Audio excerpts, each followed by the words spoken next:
it's Cadden! Hello! How's it going, folks? Let me just ask real quick again, who came to see Fabu D? Well, you're going to be disappointed because you're just getting me instead. My friends actually call me Fabu Double D because my mom's age, you know what I mean? Yeah, it's unfortunate. I tell you, and you know what the worst part is? I'm lactating, and with this heat, the milk's coming out sour, do you know what I mean? Eating your curds and whey, ugh. Yes, that's right, we've already gone there, disgusting. I could probably titty fuck myself if my dick wasn't so small. Anyway, hey, alright, here we go. So my name is James Cadden, and as Aidan pointed out, I'm from County Monaghan. Yeah, I'm not bragging about that, because I wouldn't know how to. Anybody if you don't know Monaghan, it's hard to describe. It's kind of like Cavan, but without the culture, do you know what I mean?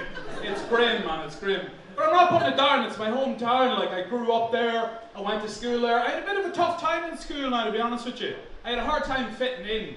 I remember it got so bad, I was so desperate to fit in that I eventually gave in to peer pressure, and I started beating up the least popular student in the whole class.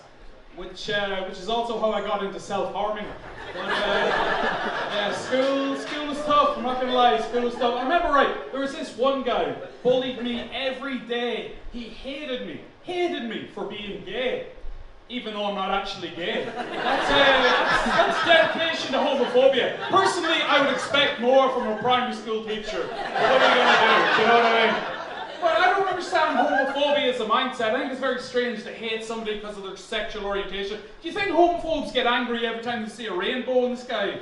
Like maybe they think it's like the bat symbol for gay people. Yeah, so school was tough, I tell you. But there wasn't a lot to do in Monaghan. I just sort of lie around watching telly. My favourite show growing up was that show Friends. You all know that show Friends? That's a good show. I love that sitcom, man. But it just got added to Netflix there a while ago. And all the millennials and the young ones, they're giving out saying Friends is really offensive. They're saying that it's homophobic and transphobic and all this shit. Like, you know, if you ask me, they've actually overlooked what I think is the most offensive thing about the show Friends, which is, despite the fact that they were living in New York City in 2001, the characters of Friends never even acknowledged 9/11. Do you know what I mean? We never saw an episode where Chandler was looking at the window saying, "Oh man, could that plane be any closer to that building? Oh, it can. Oh dear God, I just think it would have been nice if they did a 9/11 episode of Friends. I'll be there for you when the planes start to fall." It's awful, no, it's terrible. Look, I mean, ignore the fact that it was mostly bankers in them towers. Oh, big love. No, I'm not saying that 9/11 was okay. It was definitely not good. It was a bad thing. It was bad. So, tell a little something about me, get you so you can get to know me a little better. I'm from Monaghan. My hobbies include picking up the dole, not figuring out what I'm going to do with my life, wasting my youth, and smoking weed, actually. Anybody here smoke weed? Lies, you all do, you scummers, I know rightly. Personally, I consider smoking weed to be kind of a religious experience, which is very strange because I don't actually believe in God. I'm what do you call it when you don't believe in God? Starts with an A, what's it called? Adult, that's right, yeah, that's right. I don't believe in imaginary things. But still in all, I consider smoking weed to be a religious experience because when I smoke too much weed and I'm having a panic attack, that's the only time I'll ever acknowledge the existence of God. I just pray, "Dear God, please don't let me die. Oh my God, please don't let me die. Dear Lord Jesus in heaven, I'll do whatever it takes. I'll be a better Christian. I'll stop smoking weed. I'll stop watching incest porn. Please, dear God, just let me live." Yes, that's right, incest porn. Boy, is that popular. And all the women in the crowd are like, "Incest porn? What's that?" And all the men are like, "Yeah, what is that? I've never even..." I'm telling you, man, that is everywhere. Go into any porn site, it's incest porn everywhere. It's like our generation's Beatlemania. Beat off mania. Yeah, so there we go.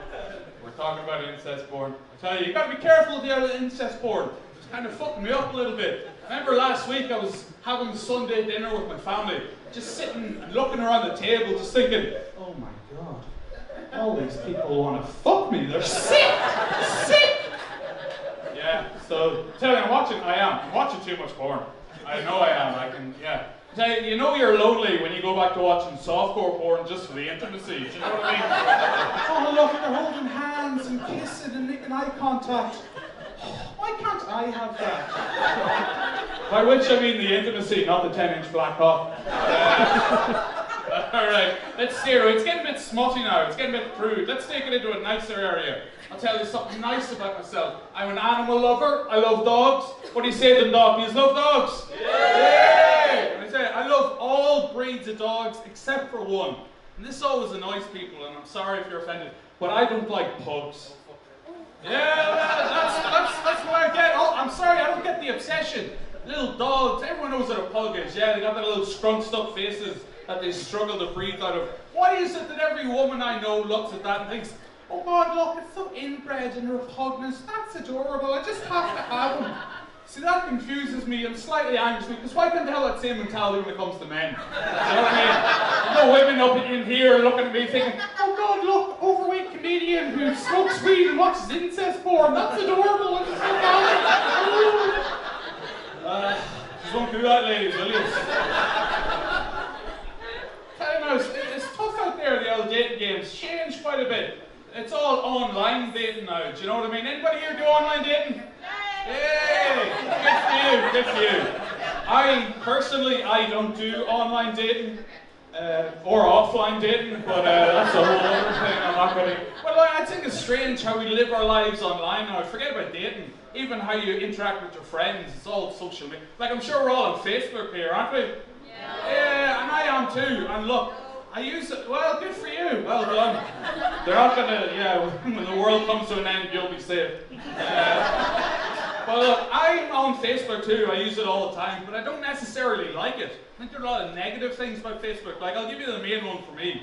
I feel like Facebook really took the romance out of stalking. Do you know what I mean? Because now we're just sitting in on the weekend, just scrolling through pictures of wrecks on Facebook. You better not be happier than me, you bitch! Whereas once upon a time, right, if you wanted to stalk someone, you had to leave your house, you know what I mean? You had to go over to where they live, you know, you sort of climbing over the back wall into the garden. Sort of peering into the window as they're getting dressed. You might even bash one out in the sky, you know. But it's November, it's so cold, you can't even get an erection. Then all of a sudden, the neighbour's dog comes over, starts barking, making a load of noise, and you panic, and kick the fucking dog to death. But it was a pug and you hate them, so you don't really care. But now you've got bits of dead pug all over your steel-toed boots. You've inadvertently made yourself a pair of pug boots.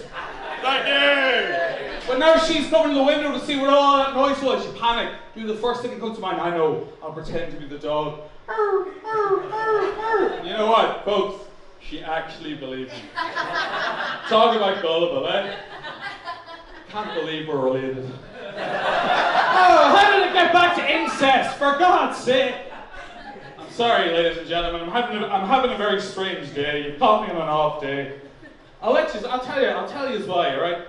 My day got off to a very strange start, alright? So this morning, this never happened before.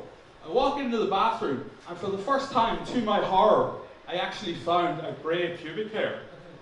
I know, I was getting old, yeah, scary. But what was really alarming about it was that I actually found it in my mouth. Really? Yeah, so my grandfather owes me an explanation, you know what I mean? Relax, I'm joking. He's dead. At least I hope so, otherwise the cremation was a huge mistake, you know what I mean? You know what I always wonder about cremation? If you die in a house fire, is that like half price off the cremation? Because the job's half done when you think about it, like, you know, you have to save money. I'll tell you just one last thing before I go, right? I actually told that joke at a gig a few weeks ago, and this woman came up to me after the show, she was like, I'm sorry, I'm actually very offended by that. That was a disgusting joke, and I think you owe me an apology. And I was like, what do you mean? It's like, well, you're talking about putting your dead grandfather's balls in your mouth. It's disgusting. And I want an apology.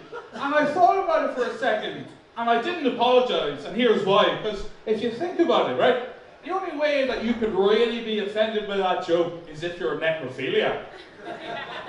So if you are a necrophiliac and you're offended by that joke, you can drop dead and then go fuck yourself.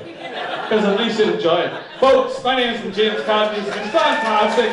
Give it up for your MC, Mr. Inchi!